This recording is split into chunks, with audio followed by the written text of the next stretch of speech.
তারপরে ওমর ফারুক বললেন কাতালানি আল কাল, এক কুকুর আমাকে মেরে ফেলেছে। পেছন থেকে এক সাহাবীকে টান মেরে সামনের দিকে নিয়ে গেলেন, তুমি নামাজের ইমামতি করাও। আর ওমরে ফারুককে বাকিরা ধরাধরি করে পেছনে নিতে আরম্ভ করলেন। আর এই আত্মাই আক্রমণ যে করেছে সে কাতারের মাঝখান দিয়ে যেতে আরম্ভ করলো আর দুই দিকে ছুরি মারতে আরম্ভ করলো। 13 জন সাহাবীর গায়ে ছুরি মেরেছে, 7 জন সাহাবা স্পট ডেথ, জায়গায় মৃত্যু। এই ভয়ঙ্কর অবস্থা দেখে এক সাহাবী বুরনুস, এক ধরনের জুব্বা আছে মাথাওয়ালা, অনেকে জ্যাকেট পরছেন না এরকম মাথাওয়ালা, লম্বা জুব্বা আছে আরবরা শীতে পড়ে মাথাওয়ালা, এই মাথাওয়ালা জুব্বা বের করে এক সাহাবী জালের মতো তার দিকে উড়ায় মারল। ওই বুরনুসের মধ্যে পেঁচিয়ে আবুল উলু মাটিতে পড়ে গেল আর সুইসাইড করে ফেলল, নিজের বুকে নিজে মেরে আত্মহত্যা। যেই সাহাবীকে ইমামতির জন্য দাঁড় করালেন উনি ছোট্ট সূরা দিয়ে প্রথম রাকাতে সূরা আল কাউসার, দ্বিতীয় রাকাতে সূরাতুল ইখলাস দিয়ে নামাজ শেষ। ওমরে ফারুক বেহুশ। ওমরে ফারুক কি বেহুশ। সবাই কান্নাকাটি করতেছে, সবাই দেখতে গেলেন, এখন হুঁশ ফিরে না। মুখের মধ্যে মুখ খুলে রাষ্ট্রের চিকিৎসক মুখের মধ্যে দুধ দিলেন, ওই নাভি দিয়ে দুধ বের হয়ে যায়, পাকস্থলী কেটে ওখান দিয়ে দুধ বের হয়ে যাচ্ছে। তারা বললো ওনারে বাঁচানো সম্ভব না, দেখেন হুঁশ ফিরে কিনা। হুঁশ ফিরলে ওনার পরে কে আমির হবে উনি যেন প্যানেল ঠিক করে দিয়ে যায়। সবাই তাকিয়েছে ওমরে ফারুকের চোখের দিকে।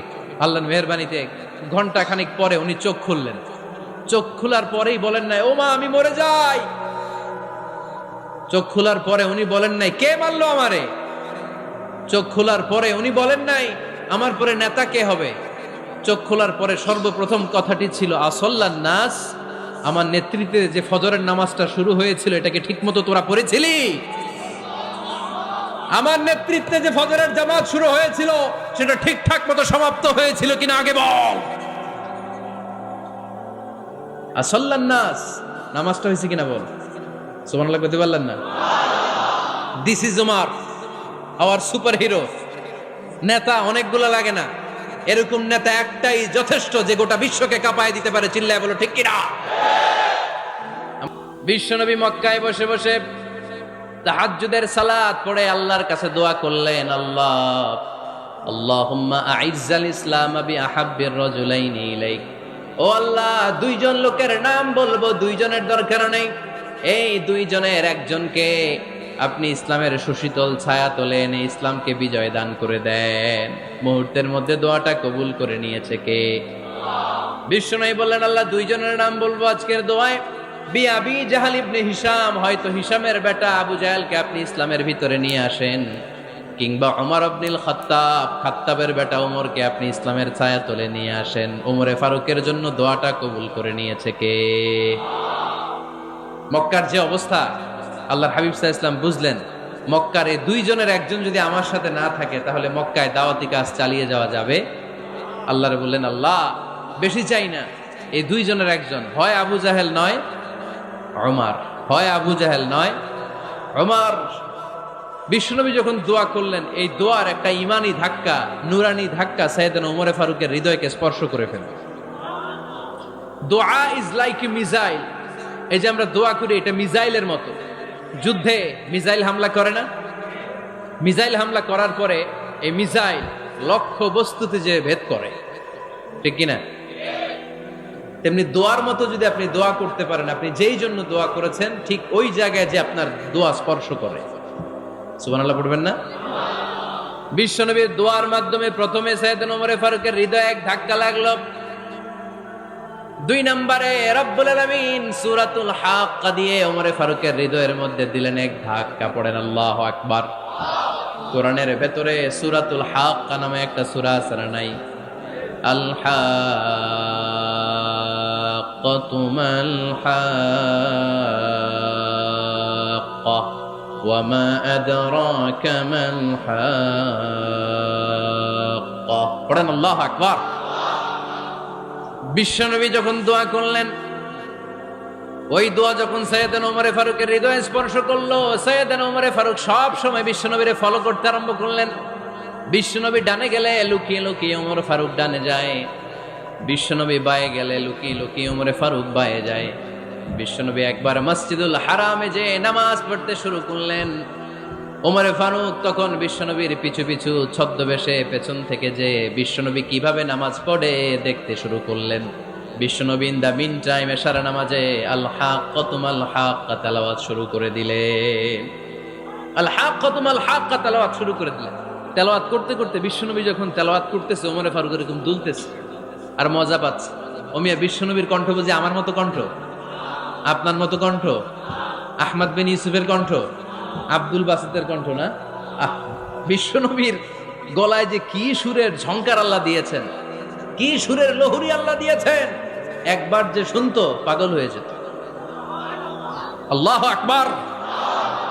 বিশ্বনবী সূরা হাক্কা মন্ত্রমুগ্ধ তেলাওয়াতে, মন্ত্রমুগ্ধ সুর দিয়ে, মন্ত্রমুগ্ধ কণ্ঠ দিয়ে তেলাওয়াত করতে লাগলেন। এশার সালাতে ওমরে ফারুক দুলতে লাগলেন। ওমরে ফারুক যত শুনেন অবাক হয়ে যায়, যত শুনেন অবাক হয়ে যায়, যতই শুনে অবাক। কিরে? কারণ তিনি আরবি ভাষা বুঝতেন। এত সুন্দর শব্দের গাঁথুনি, এত প্রাঞ্জল বর্ণনা, এত সুন্দর অন্তমিল, এটা কবিতা না হয়ে পারে না। উনি মনে মনে ভাবলেন এটা মনে হয় কবিতা। It might be poem, it could be poem. Muhammad মনে হয় কবি হয়ে গেছে, তার কাব্য প্রতিভা দিয়ে সে এটা বানিয়েছে। তা না হলে এত সুন্দর কথা এটা কবিতা না হয়ে পারে। ইন দ্য মিন টাইম বিশ্বনবী কিন্তু দেখতেছে না যে পেছনে ওমর। বিশ্বনবী তেলাওয়াত করছিলেন। ইন দ্য মিন টাইম বিশ্বনবী পড়ছিলেন ওমা হুয়া বিকাউলি শাইরিন কলিলাম মা তুমিনুন। এই আয়াতের অর্থ হলো এটা কোনো কবির কথা নয়, খুব অল্প সংখ্যক লোকই তোমরা ঈমান আনো। সুবহানাল্লাহ পড়েন। এটাকে বলে কোইন্সিডেন্ট। কোইন্সিডেন্ট হুট করে অনেক সময় মিলে যায়, যায় কি যায় না। আপনি একজনের কথা ভাবতেছেন ভাবতেছেন, বাজারে গেলেন, বাজারে যেই দেখেন ওই লোকটা দাঁড়ায় আছে, এরকম হয় কি হয় না? কোইন্সিডেন্ট। ওমরে ফারুক মনে মনে যেটা ভাবতেছে ওই কথা দিয়ে বিশ্বনবী তেলাওয়াত করতেছে। আল্লাহু আকবার। বিশ্বনবী যে আয়াত তেলাওয়াত করছিলেন, আয়াতের অর্থ হলো এটা কোনো কবির বানানো কবিতা না, খুব অল্প সংখ্যক লোকই তোমরা ঈমান আনো। ওমরে ফারুক আটকে উঠলেন, থমকে দাঁড়ালেন। ঘটনা কি? আমি মনে মনে ভাবলাম, কিরে এত সুন্দর কথা, এটা তো মানুষের কথা হতে পারে না, এটা নিশ্চয়ই কবিতা, কবির কথা। কিন্তু মুহাম্মদ এখন আবার পড়তেছে ওমা হুয়া বিকাউলি শাইর, এটা কোনো শায়েরের, কবির কথা নয়। কলিলাম মা তুমিনুন, অল্পই তোমরা ঈমান আনো। তার মানে আমার মনে যা চলে মুহাম্মদ এটা টের পায়। মুহাম্মদ গণক। নাউজুবিল্লাহ পড়বেন না? মুহাম্মদ অনেক বড় মাপের একজন গণক। মানুষের হৃদয়ে কি চলে, মনে মনে কি ভাবে, মুহাম্মদ না দেখেও বলে দিতে পারে। ইন দা মিন টাইম বিশ্বনবী পরের আয়াতে পড়লেন ওয়ালা বিকাউলি কাহিনিন কলিলাম মা তাযাক্কারুন। এই আয়াতের অর্থ হলো এটা কোনো গণকের বানানো গণনা নয়, খুব অল্প সংখ্যক লোকই তোমরা উপদেশ হিসেবে এটাকে মানো। সুবহানাল্লাহ পড়েন। এবার আর ওমরে ফারুকের সহ্য হয় না, কি আজীব তামাশা। প্রথমে মনে করলাম কবিতা, মোহাম্মদ কয় কবি না, সে কবি না, এটা কবিতা না। তারপর ভাবলাম সে গণক, সে আয়াত পরে পরে বলে দিল এটা গণনা নয়, তাহলে এটা কি? এটা কি কবিতাও না, গণনাও না, তাহলে এটা কি? বিশ্বনবী তখন বললেন তানজিলুম মির রাব্বিল আলামিন। সুবহানাল্লাহ পড়েন। পরের আয়াত ছিল তানজিলুম মির রাব্বিল আলামিন। এটা দুনিয়ার কোনো কবির বানানো কবিতা না, এটা কোনো গণকের গণনা না, এটা কোনো সাহিত্যিকের বানানো সাহিত্য নয়, এটা মহাবিশ্বের পরিচালক রব্বুল আলামিনের কাছ থেকে পাঠানো কিতাব কোরআন। সূরা হাক্কার ধাক্কায় ওমরে ফারুক কাইত। প্রথমে ধাক্কাটা লাগলো যে দোয়া। বিষ্ণুনবী তাহাজ্জুদে কেঁদে দোয়া করলেন, আল্লাহ হয় আবু জাহেল রে দিবা, নাইলে ওমর রে দিবা। ওই দোয়া ওমরে ফারুকের হৃদয়ে ছোঁয়া লেগেছে। এরপর হাক্কা, সূরাতুল হাক্কা দিয়ে দিলে এক ধাক্কা। এই ধাক্কা খেয়ে উথাল পাথাল হৃদয়ের মধ্যে, হায় রে এ কি বাণী, এ কেমন কথা, কে মুহাম্মদ? তারপরও শয়তানের ওয়াসওয়াসা আছে না নাই? আল্লাহ বলে যতই ওয়াসওয়াসা ওমরকে দেয়া হোক, আমি ওমরে ফারুককে এই মুসলিম উম্মাতের সেনাপতি বানিয়ে ছাড়বো, আমি সেনাপতি বানাবো। এবার 3 নাম্বার ডোজ। ডাক্তারের কাছে গেলে প্রথমে দেখবেন সিম্পল ডোজ দেয়, নরমাল ওষুধ, এটাতে কাজ না হলে ডোজ বাড়ায়, একেবারে কাজ না হলে অ্যান্টিবায়োটিক মারে, আছে না নাই?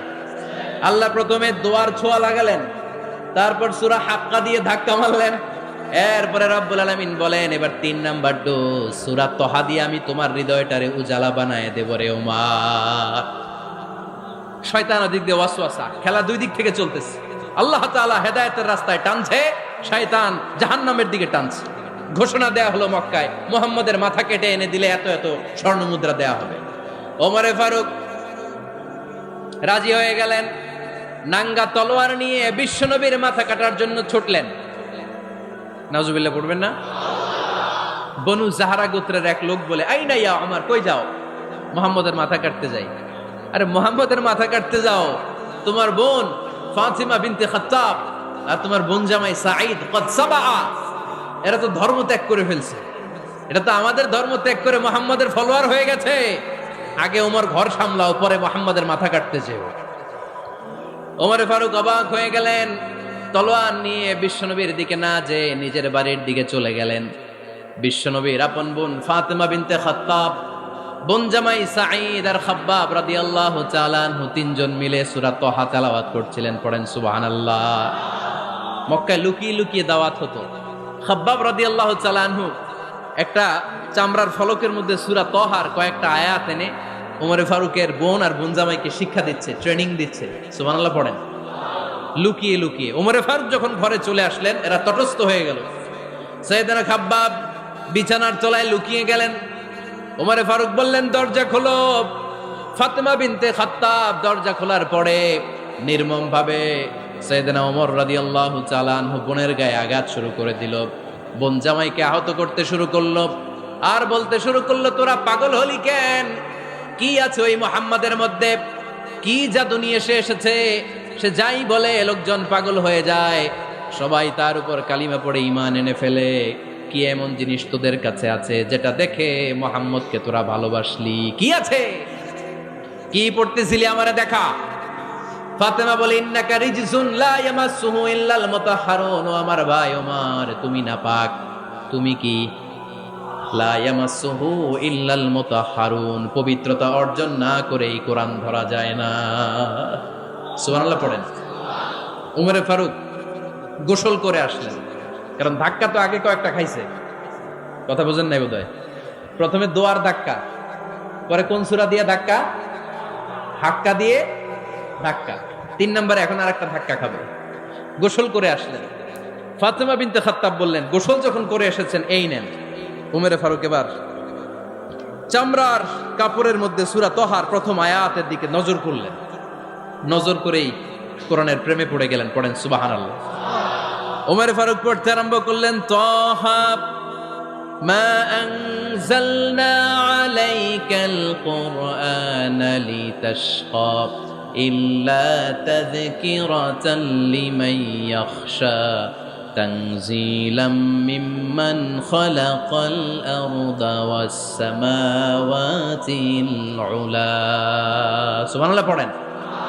উনি পড়তে আরম্ভ করলেন, তাহা মা আনজালনা আলাইকাল কুরআনা লিতাশকা, এই কোরআনকে আমি তোমাদের হতভাগ্য জাতি হিসেবে দুনিয়ায় থাকার জন্য পাঠাই নাই। এটা রব্বুল আলামিনের পক্ষ থেকে এসেছে। যারা রবকে ভয় করে তাদের জন্য আছে উপদেশ। যিনি আকাশ বানিয়েছেন, জমিন বানিয়েছেন, ওই আল্লাহ তাআলা নিজেই এই কোরআন পাঠিয়েছে। আওয়াজ করে পড়তে হবে, আল্লাহু আকবার। উনি খুব ভালো আরবি জানতেন। সূরা তাহা পড়ার পরে আর ধৈর্য ধারণ করতে পারে না। ওমরে ফারুক ছোট্ট বাচ্চার মতো কান্না শুরু করে দিলেন। আল্লাহু আকবার। সূরা তাহাটা হাতে নিয়ে, তলোয়ারটা হাতে নিয়ে বিশ্বনবীর দিকে ছুটতে আরম্ভ করলেন। আইনা মুহাম্মদ, কোথায় মুহাম্মদ? তোমরা আমাকে মুহাম্মাদের কাছে নিয়ে চলো। বিশ্বনবী তখন সাফা পাহাড়ের পাদদেশে দারুল আরকাম ইবনে আলকামের ঘরে লুকিয়ে লুকিয়ে কোরআনের দাওয়াত দিতেন। ওমরে ফারুককে পাগলের মতো ছুটে আসতে দেখে বিশ্বনবীর চাচা হামজা ইবনে আব্দুল মুত্তালিব বলল, নবী আপনি পালান। ওই যে খাত্তাবের বেটা ওমর আপনাকে অপমান করার জন্য, আক্রমণ করার জন্য তেরে এসেছে। সাহাবীরা বললেন, নবী আপনি পালিয়ে যান, আমরা সামাল দেব। বিশ্বনবী বললেন, না আমি পালাবো না, বরং তোমরা সরে যাও। ওমর ইবনুল খাত্তাবকে আমার দরবার পর্যন্ত আসতে দাও। আমার তো মনে হচ্ছে ওই যে তাহাজ্জুদের নামাজ শেষে চোখের পানি ছেড়ে যে আমি আল্লাহর কাছে দোয়া করেছি, আজকে আমার ওই দোয়াটা কবুল হতে শুরু করেছে। আমার তো মনে হচ্ছে আমার দোয়া কবুল হবে, আসতে দাও। ওমরে ফারুক এসে বললেন, আশহাদু আল্লা ইলাহা ইল্লাল্লাহ। ওয়া আশহাদু আন্না মুহাম্মাদান আবদুহু ওয়া রাসূলুহু, আমি সাক্ষ্য দিলাম আল্লাহ ছাড়া কোনো ইলাহ নাই, নিশ্চয় আপনি আল্লাহর প্রেরিত বান্দা এবং রাসূল। পড়েন সুবহানাল্লাহ।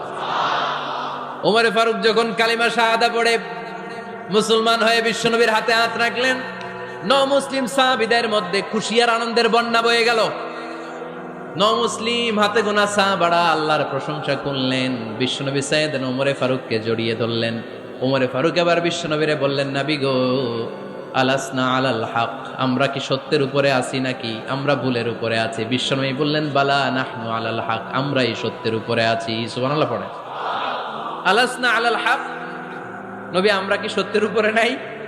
হ্যাঁ অবশ্যই ওমর, তুমি সত্যের উপরে আছো। ওমরে ফারুক বললেন, তাহলে ফাফিমাল ইখতিফা, তাহলে লুকায় লুকায় আর দাওয়াত দেব কেন? আমি তো কালিমা পড়ে ফেলছি, আসেন আমার সাথে বের হই। ফাফিমাল ইখতিফা, আর লুকায় লুকায় কেন? আসেন আমরা বাইরে বের হই। বিশ্বনবী বললেন, ওমর এটা মাক্কি জীবন, এখানে আমরা একটু গোপনে গোপনে দাওয়াত দিতে চাই। ওমরে ফারুক বলে, না, আমার দায়িত্ব, আমি একটা মিছিল দিতে চাই নবী। আল্লাহর নামের তাকবীর দিতে দিতে দারুল আরকাম থেকে শুরু করে মসজিদুল হারাম পর্যন্ত একটা মিছিল দিয়ে আমি মক্কা কাঁপাইয়া দেব। অনুমতি দেন। বিশ্বনবী দিতে চান। ওমর ফারুক অনেক বোঝানোর পরে স্বল্প পরিসরের একটা অনুমোদন পাওয়া গেল বিশ্বনবী সাল্লাল্লাহু আলাইহি ওয়াসাল্লামের কাছ থেকে। কিন্তু মিছিল যে দিবে, মিছিলের জন্য লোকের দরকার আছে না নাই? এখানে লোক নাই, আমি একাই মিছিল দিতেছি। এটা জমবে, মিছিল জমবে। খুঁজে উনি 11 জন মুসলিম সাহাবা পেলেন। কয়জন? ওমরে ফারুক বললেন, 11 জনই সই। এই 11 জন নিয়ে আমি আল্লাহর নামের তাকবীর দিব। 2 লাইন করলেন। কয় লাইন? 2 লাইন। পেছনে 6 জন, আর এই লাইনের নেতা বানালেন বিশ্বনবীর চাচা হামজাকে রাদিয়াল্লাহু তাআলা আনহু। আর সামনে 5 জন, তার আগে দাঁড়ালেন উনি নিজেই। তাহলে 6 6 12। বললেন, এই 2 লাইনে আমরা তাকবীর দিতে দিতে, বেশি না, এই দারুল আরকামের ঘর থেকে, আপনারা জানেন যে সাফা মারোয়া এখন যে সাই হয়, এই সাফার পাদদেশে ছিল দারুল আরকামের ঘর। উনি বললেন, এখান থেকে ওই যে কাবার গিলাফ দেখা যায়, কাবার গিলাফ পর্যন্ত আমরা এই তাকবীর নিয়ে ওখানে যাব। সুবহানাল্লাহ পড়বেন না?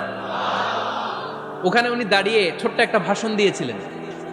উনি বলেছিলেন, মান আরাদা আন তাসকুলা উম্মু ওয়া ইয়াতামা ওয়ালাদু ওয়া তারমিলা যাওজাতুহু ফালিয়াসুদ্দানি। খেয়াল করে শুনেন, কান দুইটা খরগোশের কানের মতো খাড়া করেন। উনি এক বাক্যের একটা ভাষণ দিলেন। ভাষণ দিতে জানলে বড় ভাষণ দেয়া লাগে না। এক বাক্যের ভাষণ দিয়ে গোটা বিশ্বকে ঝাঁকুনি মারা যায়। চিল্লায় বলো ঠিক কিনা? ওমরে ফারুক এক বাক্যের একটা ছোট্ট ভাষণ দিলেন। মান আরাদা আন তাসকুলা উম্মু, কে আছো মায়ের এই মক্কায়, কে আছো মায়ের বুক খালি করতে চাও? ইয়াতামা ওয়ালাদু, কে আছো বাচ্চাগুলারে, নিজের সন্তানগুলোরে ইয়াতিম বানাতে চাও? কে আছো তারমিলা যাওজাতুহু, নিজের স্ত্রীকে বিধবা বানাতে চাও? ফালিয়া সুদ্দানি, বুকের পাটা থাকলে আমি ওমর রে থামাও। ফালিয়া সুদ্দানি, দেখি মক্কায় কার এত বড় বুকের পাটা। কে আছো মায়ের বুক খালি করতে চাও, সন্তান রে এতিম বানাতে চাও, স্ত্রীকে বিধবা বানাতে চাও? ফালিয়া সুদ্দানি, পারলে আমারে ঠেকাও। এই বলে উনি আল্লাহু আকবার, আল্লাহু আকবার, আল্লাহু আকবার বলে স্লোগান শুরু করে দিলেন। এক এক স্লোগানে মক্কার মরুজমিন থারথার করে কাঁপতে আরম্ভ করলো। এই মিছিল মক্কার কেউ দেয় না। মিছিলের আওয়াজ শুনে আবু জাহেল বাইরিস, উতবা বাইরিস, শাইবা, ওয়ালিদ ইবনে মুগিরা সব বের হয়েছে। কিরে, আমার এলাকায় এত বড় স্লোগান, কার এত সাহস? বের হয়ে দেখে মিছিলের সামনে ওমর। ওমর রে দেখে দিছে এক দৌড়। কারণ ওমরে ফারুককে থামানোর মতো বাপের বেটা মক্কায় দ্বিতীয়টা কেউ ছিল না। আওয়াজ করে বলেন ঠিক কিনা? ওমরে ফারুক আল্লাহু আকবার, আল্লাহু আকবার বলে স্লোগান দিতে দিতে মসজিদুল হারামের ভেতরে ঢুকে গেল। কাবার গিলাফ ধরার পরে সেদিন মিছিল থেমেছে। ওই আল্লাহর নামের স্লোগান সেদিন কেউ থামাতে পারে নাই, কিয়ামত পর্যন্ত কেউ থামাতে পারবে না। চিল্লায় বলো ঠিক কিনা?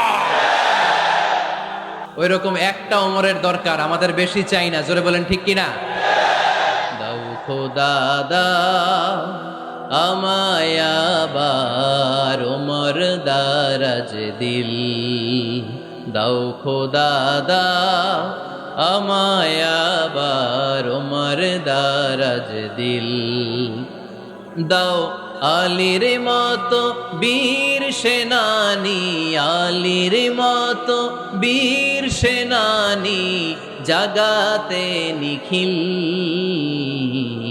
দাও খোদা দাও আমায় আবার উমর দারাজ দিল। সুবহানাল্লাহ পড়েন।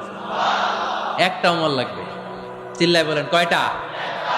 ওই উমরের অপেক্ষায় বাংলাদেশ সহ গোটা মুসলিম উম্মাহ, ঠিক কি না?